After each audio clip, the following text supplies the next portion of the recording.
And Tom, you have exclusive information on what you think Meghan's next move is. Well, my view is that she is writing her memoirs and that the rest of this... Oh, no. Well, it's going to be a huge money spinner. And all this, what we've seen this last week, is absolute media manipulation of the most extraordinary kind. First of all, this dancing at the Beyoncé concert, which was clearly all set up to film her hugging Harry. That was all phony.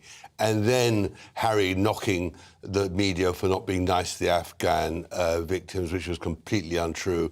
Harry's outrageous entry to the St George's Chapel just when the Cambridges were doing their service for remembrance of the late Queen.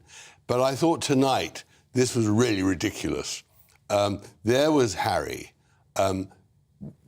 doing really good stuff with the Invictus Games, but playing on these poor victims of war to somehow promote himself in Dusseldorf, which was absolutely, I thought, pretty nauseating. And for her, Meghan, to pretend that she was late because she had to give her children milkshakes was just ludicrous. I mean, this is a woman who talked tonight about the importance of family. The importance of family.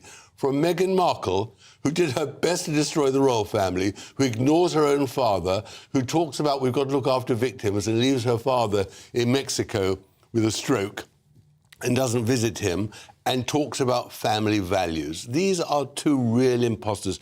And what is really annoying is that we shouldn't have to in any way admire what they're doing in Dusseldorf, because they have wrecked with all their lies. The lies on Oprah Winfrey, the lies in Spare, the lies that Harry said in his interviews about his father and his brother.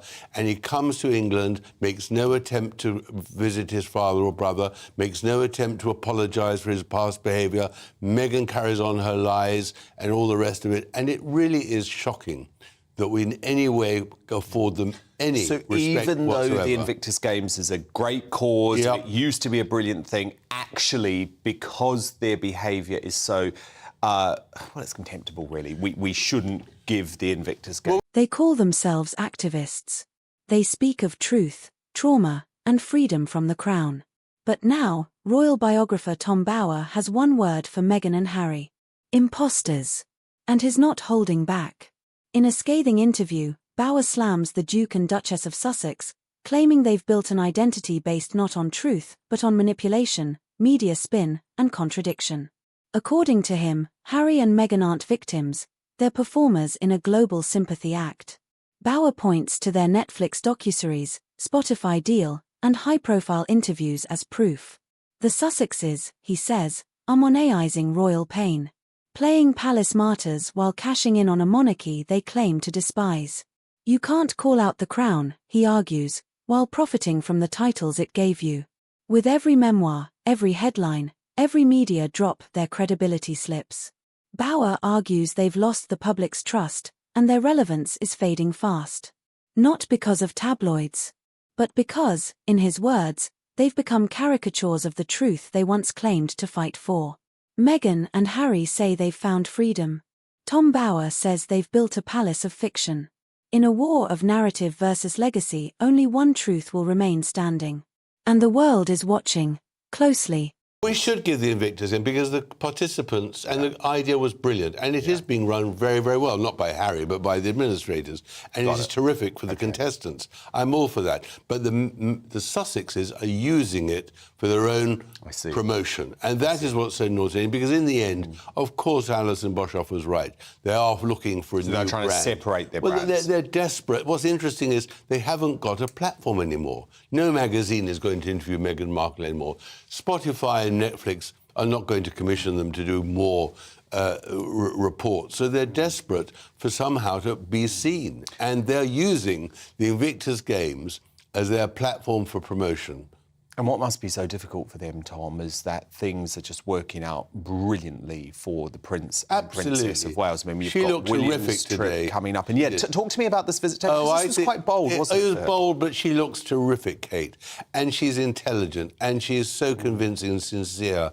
And we're very, very lucky to have her. And we're very lucky that Meghan isn't here anymore, in my view, because she really poisoned the atmosphere. Yeah. So there we are. We're caught between the rock and a hard place in this, but there we are. It's not a good view from Dusseldorf. But what I like about Kate is she's taking these risks, but she's doing it in a very sensible manner, always connected to important issues, and she shares just enough of herself. So we obviously saw her at the weekend on the rugby podcast having a bit of a laugh with her husband, but it's not sharing deep, dark secrets. It's teasing him for pretending that he's good at rugby. And today she had her hand wrapped up, and we learned that it's because she's had a little injury on her trampoline. So she shares just enough without being uncouth, I guess, in the way that Harry and Meghan are. Oh, absolutely. I mean, she is a star performer and a star person, and we're very lucky. And the King is very lucky because King Charles, at the moment, in my view, is going through a doldrums. I don't know if he can pull himself out of it. I think he's